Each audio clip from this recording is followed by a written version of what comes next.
مسیح میں آپ کی سلامتی ہو۔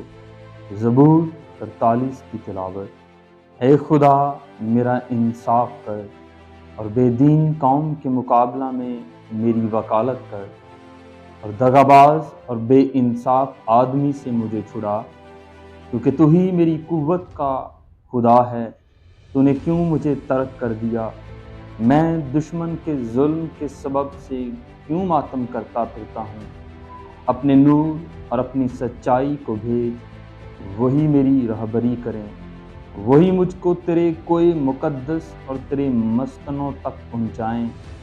تب میں خدا کے مذبح کے پاس جاؤں گا، خدا کے حضور جو میری کمال خوشی ہے۔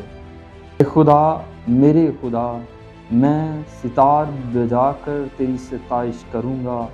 اے میری جان، تو کیوں گری جاتی ہے؟ تو اندر ہی اندر کیوں بے چین ہے؟ خدا سے امید رکھ، کیونکہ وہ میرے چہرے کی رونق اور میرا خدا ہے۔ میں پھر اس کی ستائش کروں گا۔ آمین۔